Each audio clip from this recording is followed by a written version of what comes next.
CNN Radio, siempre del lado de la información.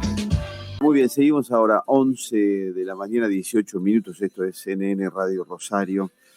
Nosotros decíamos que el círculo rojo de la política nos había metido, bueno, hace rato ya, ¿no? Pero en los últimos 10 días fue una montaña rusa, ¿no? Y esto que sucedió parecía como que se estaba gestando, se estaba forzando. Y que todo esto pasa bastante lejos del grueso de la gente que está con sus temas, está con sus problemas, está con el 100% de inflación, está con todas las dificultades, está con que no tiene mercadería, con que no consigue reponer. De hecho, Alberto Fernández ayer da feriado nacional y hoy podemos ver que, claro, no hay bancos, no hay escuelas, no hay organismos públicos, pero todos los comercios acá en Rosario, la mayoría están abiertos. La gente tiene que trabajar, tiene que producir, tiene que ganar plata para tratar de sostener su situación y la de su familia, ¿no? ¿Y cómo le pega todo esto a la economía en líneas generales? Bueno, vamos a consultar a un economista profesional, vamos a hablar con el doctor Jorge Ávila, está en línea. ¿Cómo le va, Jorge? Buen día, Marcelo Fernández, aquí en CNN Rosario. Un gusto, Marcelo. Igualmente. Mucho gusto escucharlo. Muchas gracias, muy amable igualmente. Bueno, el ministro Massa hace aproximadamente un mes que asumió, 15 días antes ya se sabía que iba a asumir, uno pensaba que podía estar preparando alguna cosa. Bueno, hasta acá presentó algunas medidas, pero probablemente nada grueso, nada de fondo, nada que vaya a buscar la raíz de los inconvenientes, me parece, Jorge. Y encima esto que me parece termina afectando el clima de negocios, termina afectando la posibilidad de tomar medidas. Me gustaría conocer un poco su punto de vista general antes de meternos en algún tema particular. Bueno, si usted, si lo que espera de Massa y del resto de lo que queda del gobierno de Fernández y de Cristina Fernández de Kirchner es un cambio de clima, un cambio de fondo, algo que abre horizonte, que destrabe la inversión, que nos ponga en un círculo virtuoso de crecimiento y mejores salarios reales y empleo, olvídese. Claro. Olvídese de ser ingenuo, ¿verdad? Sí. Fíjese que no lo hicieron desde un principio, menos ahora. Hay un problema de enfoque económico, un problema de filosofía, un problema de práctica política. No lo quieren hacer y ya no tienen tiempo de hacerlo. Y además las reformas que sería necesario llevar adelante se contradicen con su forma de ver el mundo. Ellos creen que no son necesarias. Si bien la práctica internacional demuestra lo contrario, y también la evidencia histórica, si se quiere, de muy largo plazo en Argentina, demuestra lo contrario, los integrantes de este gobierno ven el mundo de otra manera. Y yo creo que lo ven hasta sinceramente de otra manera. Eso es lo grave de la cuestión, porque no es que estén confundidos, sino que están equivocados. Uh-huh. Bueno, eso es en cuanto a cambios de fondo, pero me parece que nadie está esperando cambios de fondo. Lo que queremos es que haya una corrección leve del rumbo, de manera que el país no termine o no remate en una hiperinflación. Esto es lo que queremos, que el país no remate en una hiperinflación, en un desbarajuste institucional, en una sucesión apresurada, en un recambio apresurado del presidente de la Nación. Esto es lo que está en juego.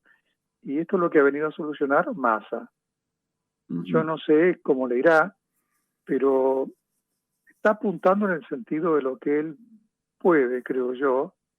Él está actuando en un ambiente de tremenda incertidumbre política. Sí. El paroxismo de esa incertidumbre la estamos viviendo ahora, debido al atentado, del atentado que tuvo lugar ayer contra la vicepresidenta de la Nación, ¿no? Uh-huh. Y por el proceso judicial, que es necesario que se complete, pero inevitablemente genera resistencias en una proporción alta de la población. Entonces, en ese contexto él está actuando y ha tomado dos tipos de medidas. Una medida que se anuncia, que es la reducción y el recorte de gastos públicos diversos, que si usted lo suma le va a dar una fracción mínima de lo que uno debería hacer. O sea, el Estado argentino está funcionando con un déficit que se financia con emisión monetaria y deuda interna de 8% del producto. Y las medidas apuntan a rebajarlo en un punto, o sea, de 8 a 7, más o menos. Estoy hablando en términos muy, muy globales. Sí, sí. De manera que si usted apostase a eso, no es mucho lo que está haciendo ni lo que va a hacer. Pero hay otra cosa que él está haciendo que no anuncia. Y es que se propone, mejor dicho, anunció que va a aplicar una regla de caja, que es como la regla de caja que aplicara Herman González en 1990, hace ya, ¿cuántos? 32 años. Y la regla de caja consiste en que se gasta lo que se pactó, lo que se previó, lo que se aprobó en la ley de presupuesto del año pasado, en valores nominales. O sea que si a una empresa se le previó un aporte de 100 pesos, aunque la inflación haya sido del 100%, se le da 100 pesos y no 200.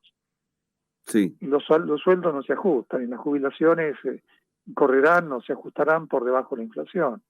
Entonces, si esa política se aplicase, pues en ese caso el gasto en términos reales va a caer mucho. Sí. Va a caer mucho. Fíjese que si en vez de ajustar el gasto del sector público nacional a un ritmo del 90 al 100%, usted lo ajustase a un ritmo del 70% nada más, que es un buen ajuste, pero no es toda la inflación, estaría reduciendo el gasto en 2-3% del Producto Bruto. Yo le dije de partida que el desajuste es de 8%. Sí. Que él con ciertas medidas pretende ajustarlo en 1.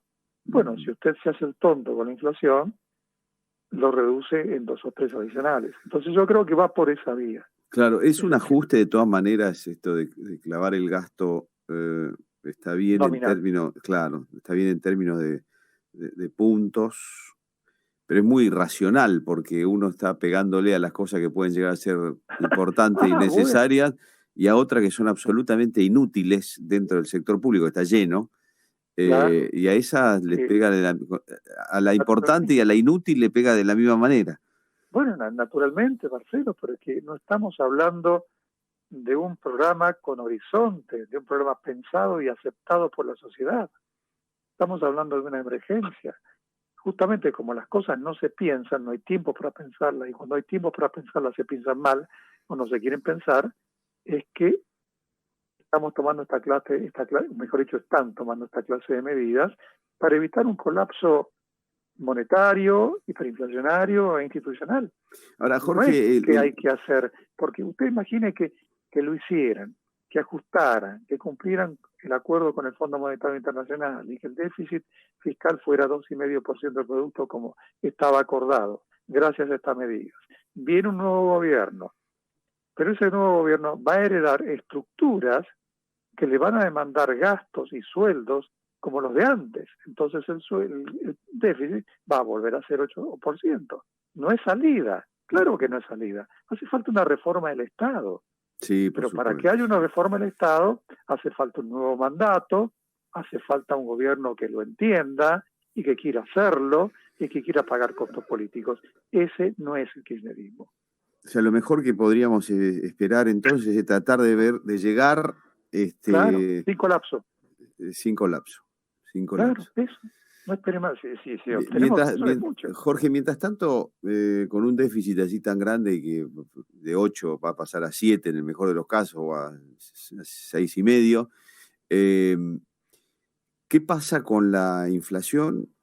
Y el otro gran punto que es el tema de las reservas, ¿no? Porque la economía se está trabando en algunos sectores como ñoqui porque no hay forma de reponer. Bueno, mire, la inflación va a evolucionar en términos generales de la compañía o en línea con la devaluación del peso en el mercado oficial, en líneas generales, más o menos. Si el peso en el mercado oficial, o lo que se llama el dólar oficial, ¿verdad? El dólar no se devalúa, al contrario, el dólar se revalúa contra el peso. Lo que se devalúa es el peso contra el dólar en el mercado oficial. Bueno, eso se está devaluando a un ritmo anual del orden del 80-90%, y esa es la inflación que tiene. Y si hay aceleración de la devaluación del dólar oficial, pues tendrá aceleración del crecimiento del nivel de precios o un aumento de la inflación. Si, por ejemplo, si hubiese concretado lo que circuló últimamente de una devaluación del 50% del dólar en el mercado oficial, llevándolo de 130 y tanto a 200, bueno, usted hubiera tenido un salto de inflación mensual del 6 al 15-20% durante 2 o 3 meses. Ujú. Por eso es que se evitó hacer esto, puesto que el gobierno no quiere hacerlo. Pero por otra parte, el gobierno, si se queda sin reservas, la única manera expeditiva de conseguir reservas, cuando ya no le prestan, es devaluar. Por eso es que históricamente se ha devaluado, porque cuando uno devalúa la moneda, le pega un guadañazo a las tenencias de pesos de la gente. Sí. O sea, la gente tiene casas, tiene autos, genera ventas en sus negocios, en sus kioscos, tiene sueldos, tiene propiedades y también tiene dinero en su bolsillo y en las cuentas corrientes y cajas de ahorro de los bancos. Cuando se produce una devaluación, lo que está haciendo es recaudar sobre ese dinero, el que tiene en el bolsillo y el que tiene en las cajas de ahorro de los bancos. Cuando aumenta el impuesto inmobiliario, le cobran sobre el inmueble. Cuando aumentan la patente, le cobran sobre el auto. Cuando aumentan ganancias, le cobran sobre el sueldo. Pero cuando aumenta la inflación, le cobran sobre esa manifestación de riqueza, que es el dinero. El dinero también forma parte de la riqueza. Aunque usted sea pobre, algún dinero tiene. Por eso es que se dice que es el impuesto más infame, el impuesto más regresivo, porque generalmente los que están más expuestos al dinero son los pobres. Sí. Pero lo que va a hacer el gobierno, si no le queda otra, porque el gobierno no quiere devaluar, porque implicaría un salto inflacionario prácticamente intolerable, a 30% por mes.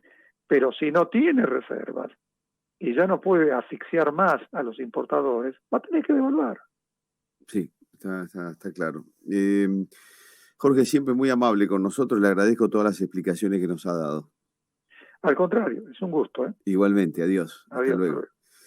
Muy bien, hemos hablado con el economista Jorge Ávila, es profesor universitario, además, muy inteligente, muy capaz. Bueno, ahí está, planteado el tema económico dentro de todo este bollo, de este lío que estamos pasando, especialmente en lo político.